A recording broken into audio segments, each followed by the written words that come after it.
La cité du Mirail à Toulouse, ses tours de béton, sa pauvreté sociale et le souvenir encore vif des émeutes de 2005. Fortement marqué par ce genre de stéréotypes pesants, le quartier n'a pas à première vue les atouts pour être un lieu touristique digne de ce nom.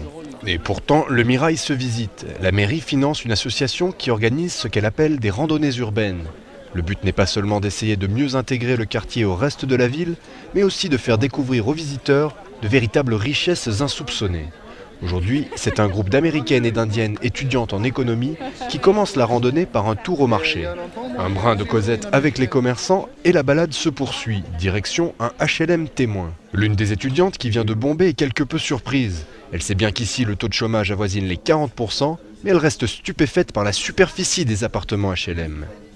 J'étais assez curieuse de voir à quoi ressemble ce quartier, parce qu'on entend tellement d'horreurs sur ce qui se passe dans les cités aux États-Unis ou ici en France. En fait, l'appartement dans lequel je vis avec ma famille est bien plus petit que l'appartement que nous venons de voir. Et pourtant, en Inde, nous sommes une famille de classe moyenne.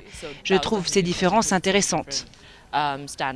Maquettes à l'appui, les randonneurs ont ensuite droit à un petit condensé d'urbanisme, à une présentation des projets de rénovation du quartier, destruction des bars et construction de nouveaux logements. Les visiteurs sont surpris de découvrir que, contrairement aux idées reçues, le Mirail, c'est aussi des jardins. L'objectif, c'est de faire découvrir les quartiers de Toulouse qu'on ne visite pas. On a une image de ce quartier, à mon avis, très déformée par rapport à la réalité. C'est une réalité. On oublie de parler de la richesse de ce quartier avec ses beautés.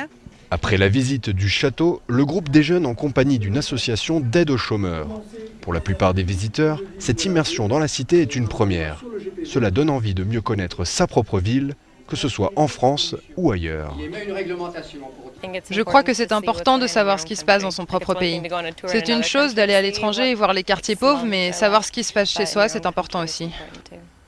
Pour l'instant, l'essentiel des visiteurs sont des étudiants et des professeurs de l'université voisine.